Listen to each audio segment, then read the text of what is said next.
ஈரானோட foreign minister Abbas Araghchi அவர்கள் ஐரோப்பிய ஒன்றியத்தை பார்த்து ஒரு அதிரடியான கருத்தை சொல்லியிருக்கார். அவர் என்ன சொன்னாருன்னா, ஐரோப்பாக்கு இனி ஈரான்ல எந்த ஒரு செல்வாக்கும் இல்லை, எங்க அணுசக்தி பேச்சுவார்த்தையில் அவங்களுக்கு இடமும் இல்லை அப்படின்னு ரொம்ப ஓப்பனா சொல்லிட்டார். அது மட்டும் இல்லாம முனிஸ் பாதுகாப்பு மாநாட்டை ஒரு சர்க்கஸ் அப்படின்னு கிண்டல் பண்ணி இருக்கார். ஒரு நாட்டோட ஃபாரின் மினிஸ்டர் ஏன் இவ்வளவு கோபமா பேசணும்? அப்போ ஐரோப்பிய உண்மையிலே ஓரங்கட்ட பட்டுடுச்சா? ஈரான் ஐரோப்பியத்தினுடனான ஒருவேளை முழுமையாக துண்டிக்கிறார்களா? இதை பற்றி தான் இந்த வீடியோவில் நாங்கள் தெளிவாக பார்க்க போகிறோம். வீடியோக்குள்ளே போகிறதுக்கு முன்னே நம்ம சேனலை சப்ஸ்கிரைப் பண்ணி பக்கத்துக்கு பெல் ஐக்கானு கிளிக் பண்ணி வைங்க. அப்போ தான் நான் போடக்கூடிய வீடியோஸை நீங்கள் உடனுக்குடன் பார்க்க முடியும். வாங்க இப்போ வீடியோக்குள்ளே போகலாம். அப்பாஸ் அராக்சி அவர்கள் சும்மா ஒரு பேச்சுக்கு இதெல்லாம் சொல்லலை. பிப்ரவரி 14 அன்னைக்கு அவர் போட்ட அந்த ட்வீட் ஐரோப்பிய நாடுகளோட மொத்தத்தில் அடித்த மாதிரி இருந்துச்சு. அவர் முக்கியமாக ஈத்தரி நாடுகள் தான், அதாவது பிரான்ஸ், பிரிட்டன், ஜெர்மனி இந்த நாடுகளை குறிவச்சு தான் இந்த ட்வீட்டை போட்டிருக்கார். அப்படி அவர் அதில் என்ன சொல்லியிருந்தாருன்னா, நீங்கள் எங்களோட அணுசக்தி பேச்சுவார்த்தையில் இப்போ ஒரு தரப்பே இல்லை, நீங்கள் அந்த அணுசக்தி பேச்சுவார்த்தையில் ஒரு பாட்டே இல்லைன்னு சொல்லியிருக்கார். ஏன் இப்படி சொல்கிறாருன்னா, ஐரோப்பா இப்போ ஈரானுக்கு எதிரான ரொம்ப கடுமையான நிலைப்பாட்டை எடுத்திருக்காங்க. குறிப்பாக ஈரானோட மிசைல் திட்டமாக இருக்கட்டும், அவங்களோட உள்நாட்டு விவகாரமாக இருக்கட்டும், இதில் ஐரோப்பா தலையிடுறது அராக்சி அவர்களுக்கு மிகப்பெரிய ஒரு எரிச்சலை ஏற்படுத்தி இருக்கு. ஏன் தேவையில்லாமல் ஈரானோட உள்நாட்டு விவகாரத்திலையும் ஈரானோட பாதுகாப்பு விஷயத்திலையும் இந்த ஐரோப்பியன் தேவையில்லாமல் தலையிட்டு ஈரானுக்கு மிகப்பெரிய குறைச்சலையும் கோபத்தையும் ஏற்படுத்துகிறபடியாக தான் இப்போ அராக்சி அவர்கள் இப்படியான கருத்தை சொல்லியிருக்கார். அடுத்தது அராக்சி அவர்கள் பயன்படுத்தின ஒரு வார்த்தை முனிச் சர்க்கஸ். இது ரொம்பவே முக்கியமான வார்த்தை. முனிச் பாதுகாப்பு மாநாடுங்கிறது உலக நாடுகளோட தலைவர்கள் கூடுற மிகப்பெரிய ஒரு இடம். ஆனால் அங்கே ஈரானை பற்றி பேசுறது எல்லாமே ஒரு நாடகம் அப்படின்னு அவர் ரொம்ப பெருசாக கிண்டல் பண்ணியிருக்கார். அப்படி அராக்சி அவர்கள் என்ன சொல்ல வர்றாருன்னா, நீங்கள் அங்கே உட்காந்து எங்களை விமர்சனம் பண்ணுறீங்க, ஆனால் எங்கள் கூட நேருக்கு நேரம் உட்காந்து பேசுகிறதுக்கோ இல்லை எங்கள் மேலே இருக்கிற தடைகளை நீக்கிறதுக்கோ உங்களுக்கு துணிச்சல் இல்லை. அப்போது இது ஒரு சர்க்கஸ் தானே அப்படின்னு அவர் கேட்குறார். ஐரோப்பா இப்போ வெறும் ஒரு பேச்சுவார்த்தை நடத்துகிற ஒரு கிளப்பாக மாறிடுச்சு என்பதுதான் அவரோட வாதமாக இருக்கு. இவர் சொல்கிறது உண்மைதான். ஐரோப்பிய ஈரானுக்கு எதிரான கேள்விகளையும் ஈரானுக்கு எதிரான விமர்சனங்களையும் பேசுவார்கள். ஈரான் பக்கத்து நியாயங்களை பேசுகிற மாதிரி பேசுவார்கள், ஆனால் அதனை நடைமுறைப்படுத்துவார்களா? கண்டிப்பாக இல்லை. ஈரானுக்கு எதிரான ஏதாவது ஒரு விஷயமாண்டா அதனை உடனடியாக நடைமுறைப்படுத்துவார்கள். ஈரானுக்கு ஒரு சாதகமான விஷயமாக இருந்தால் அதனை பேசுவார்கள் ஒழிய அதனை நடைமுறைப்படுத்த மாட்டார்கள். இதுதான் உண்மை. இதனால தான் வெறும் பேச்சு மட்டும் நடத்துகிற ஒரு கிளப் என்ற மாதிரியே அராக்சி அவர்கள் தன்னுடைய விமர்சனத்தை முன் வச்சிருக்கார். சரி, அப்போ ஐரோப்பாவுக்கு உண்மையிலே செல்வாக்கு குறைஞ்சிட்டு தான் என்ற கேள்வி உங்களுக்கு எழும்பும். அதை பற்றி இப்போ பார்ப்போம். அராக்சி அவர்கள் சொல்கிற பாயிண்ட் இதுதான். முன்னாடி எல்லாம் அமெரிக்காவுக்கும் ஈரானுக்கும் இடையில ஒரு பிரச்சனை வந்தா ஐரோப்பா நடுவில் நின்று சமரசம் பண்ணுவாங்க. ஆனால் இப்போ ஐரோப்பாவில் அமெரிக்காவை மீறி ஒரு சின்ன முடிவை கூட எடுக்க முடியலை. உதாரணத்துக்கு அமெரிக்கா ஈரான் மேலே தடை போட்டப்போ ஐரோப்பா நாங்கள் உங்களுக்கு உதவி பண்ணுறோம்னு ஈரான்ட்டு ஐரோப்பா சொன்னாங்க. ஆனால் நிஜத்தில் ஒரு பிஸ்கட் பாக்கெட்டை கூட அவங்களால ஈரானுக்கு விற்க முடியலை. ஏனென்றால் அமெரிக்காவுக்கு அவங்க அவ்வளவு பயப்படுறாங்க. இதை பார்த்து தான் ஈரான் என்ன முடிவு பண்ணிட்டாங்கன்னா, கைப்பாவியாக இருக்கிற உங்ககிட்ட, அதாவது ஐரோப்பியத்திட்ட பேசுறதை விட நேரடியான எஜமான் அமெரிக்கா கிட்டேயே பேசிக்கலாம்னு முடிவு பண்ணிட்டாங்க. இதனால தான் இப்போ European out of the focus ஆகிட்டாங்க.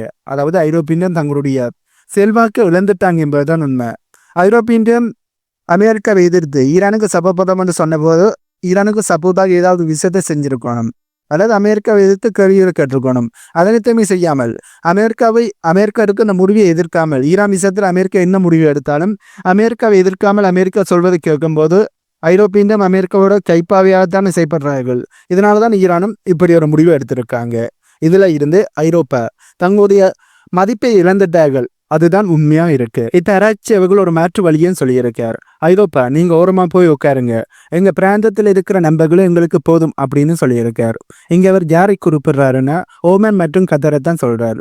இப்போ நடக்கிற ரகசியமான பேச்சுவார்த்தைகள் எல்லாம் ஐரோப்பாவில் நடக்கிறது இல்லை, மாற்றாக கத்தார் மற்றும் ஓமன்ல தான் நடக்குது.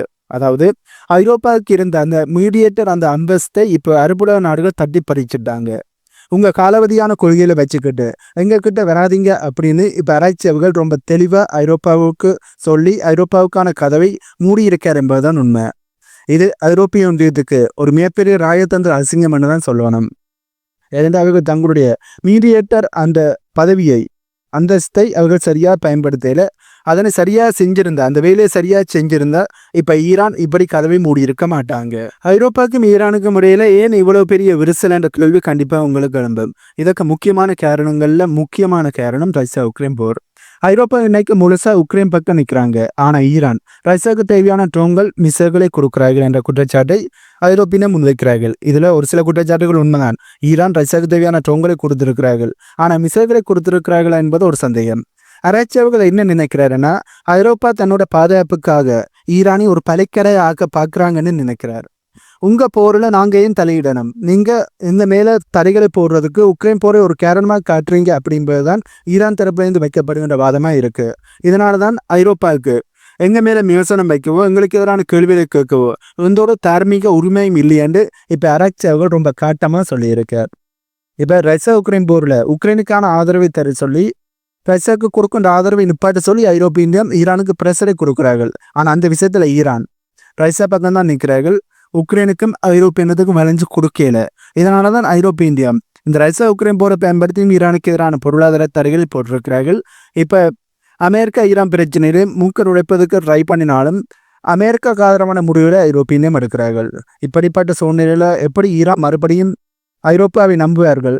நம்ப மாட்டாங்க தானே. இதனால தான் ஐரோப்பியத்தினுடைய தலைவர்களுக்கு எதிராகவும் ஐரோப்பியத்துக்கு எதிராகவும் ஈரானோட ஃபாரின் மினிஸ்டர் காட்டமான கருத்துக்களை சொல்லியிருக்கேன். இன்னொரு முக்கியமான விஷயம், சமீப காலமா ஐரோப்பிய நாடுகள் ஈரானோட IRGC படிய ஒரு பயங்கரவாத அமைப்பை அறிவிக்க போறோம்னு மிரட்டி கொண்டே இருக்காங்க. இது ஈரானை பொறுத்த வரைக்கும் ஒரு டெட்லைன்.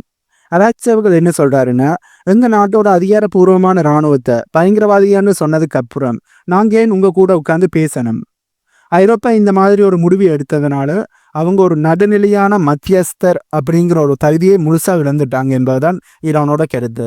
இப்ப ஐரோப்பிய இந்த தகுதியை இழந்து ஒரு பக்க சார்பா நடக்கிறதால தான் இனி அவங்களால சமரசம் பேச முடியாதுங்கிற கசப்பான உண்மையை அவர்கள் ஏற்றுக்கொள்ளணும். ஏனென்றால் இப்ப ஐரோப்பிய நடுநிலையான மத்தியஸ்தர் அந்த இடத்துல இருந்து தவறிட்டாங்க, அந்த வேலையை சரியா செய்யல. இப்படி செய்யாதபடியால் இனி அவர்களால சமரசம் பேச முடியாது என்பதுதான் கசப்பான உண்மை. அதனை அவர்கள் ஏற்றுக்கொண்டுதான் ஆகணும். இப்போ ஈரான் ஒரு தெளிவான முடிவை எடுத்துட்டாங்கன்னு தான் சொல்லணும்.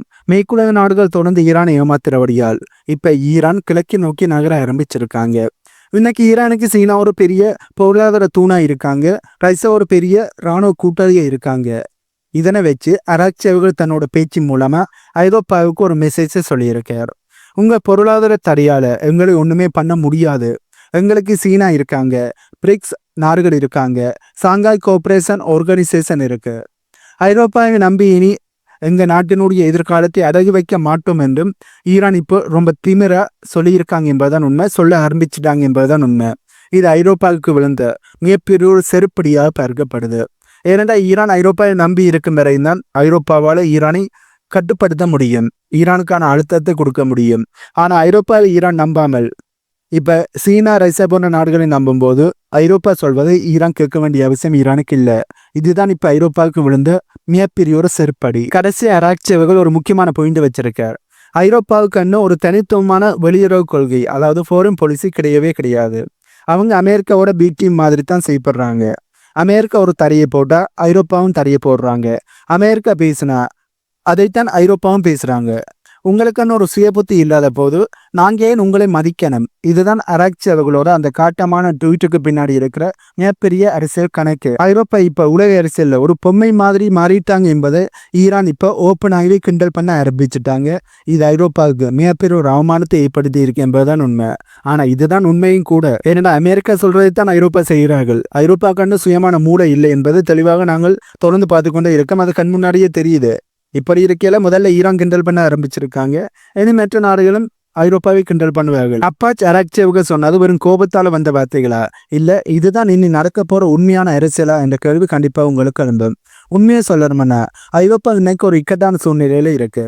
ஒரு பக்கம் அமெரிக்காவை அவர்களால எதிர்க்க முடியல, அமெரிக்கா சொல்வதை மீறி நடக்கவும் முடியல.